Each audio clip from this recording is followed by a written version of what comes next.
What's up guys, my name is Ace, and yesterday in Modern Warfare 3 we got a small update that fixed the COR-45, buffed the push dagger, or the Gladiator as they call it in the game, and then on top of that there were also a handful of bug fixes, and in today's video I wanted to cover all of these details, especially with that COR-45 buff. But before we get into that, let's go through some of the other details on this patch. The first thing is there were a bunch of UI bug fixes, just like we see with almost every update. I'm not going to read through every single one of these, since they're all completely irrelevant to the actual gameplay itself. For progression, they decreased the Interstellar Mastery Challenge completion targets from 500 down to 400 kills with the STG-44 and the Static HV.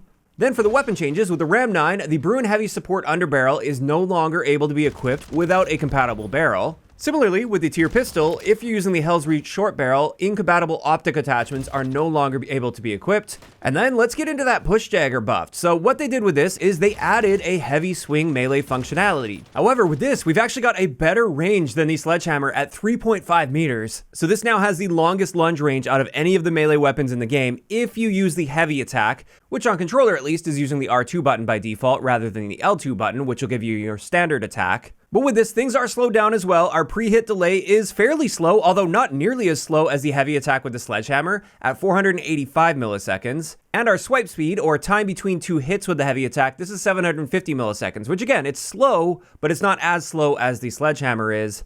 And as a result, when using the heavy attack at least, the Gladiator is clearly superior to the Sledgehammer, especially since they recently nerfed the mobility on the Sledgehammer, so you can get around the map a lot more effectively with that Gladiator as well. It is worth noting though, the Sledgehammer isn't completely useless compared to the Gladiator. If you're using the standard attack or the quick attack, our range is going to be noticeably better with the Sledgehammer compared to the Gladiator. And with all of that out of the way, we can finally move into the adjustment to the COR-45. And first, let's have a look at a recap of how they destroyed the COR-45 last week with the Season 5 update. So pre-patch, before Season 5, our default rate of fire value was 375 rounds per minute.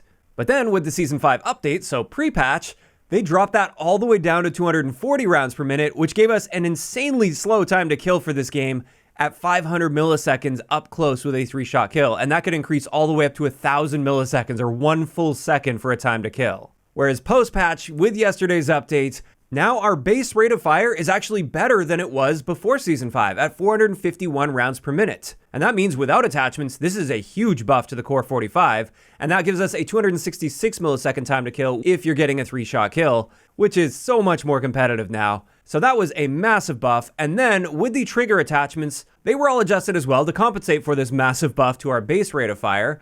So let's have a look at a comparison here with our fastest fire rate trigger possible, which is once again going to be the lightning trigger. When we look at this, before the Season 5 update, our best possible trigger was actually the heavy match trigger because they nerfed the lightning trigger in advance, and our rate of fire potential on that one was 545 rounds per minute, which gave us a great 3-shot time to kill potential at 220 milliseconds. However, with that Season 5 update, the best we could possibly get for our rate of fire was 300 rounds per minute with the lightning trigger. And that gave us a 400 millisecond time to kill, which is still not really competitive, especially for a pistol right up close and personal. That was way too slow. Whereas now, after this update, if using the lightning trigger, we can get a rate of fire cap of up to 551 rounds per minute. So it's technically just slightly better than it was pre-patch with that heavy match trigger. And that makes this, once again, a very competitive choice. I am putting the COR-45 back on my loadouts. I would much rather use that now over the X12 or the Damon, which is what I was using in the meantime. And while overall this is still not quite as good as the COR-45 used to be before they started all the nerfs to it about a month or so ago, just for reference, with the lightning trigger, we used to have a rate of fire potential of 750 rounds per minute, which was pretty ridiculous for a semi-auto. But at least now, I feel like they found a good middle ground where this is in a much more reasonable state. And there is, once again, some room for trigger finger skill expression. Even though, for people with decent trigger fingers, 551 rounds per minute, it's pretty easy to reach on a very consistent basis. I can reach that cap constantly, but I can at least feel like the fact that I have a good trigger finger allows me to take advantage of that, and not everybody will be capable of doing that, and that's where that skill expression comes in. So I'm still kind of scratching my head as to why they made the specific changes they made last week to the COR-45. It was really obvious that that was going to absolutely destroy the gun. But they did mention people were abusing exploits like macros, for instance, to actually exceed that rate of fire cap. But at that point, if people are exceeding the rate of fire cap that you provide for them, it seems the solution is to take care of that exploit so they can't exceed that cap anymore. And that way you're not harming legitimate players that just want to use their good trigger finger effectively. So as much as I was confused and pretty disappointed that they made that update last week, I really got to give props to Sledgehammer for turning this around. They listened to feedback, and they got these changes in place quite quickly. We were only down for a week without being able to use the COR-45, and it's once again in a very solid place. So big thanks to Sledgehammer for making the appropriate changes there and listening to the community.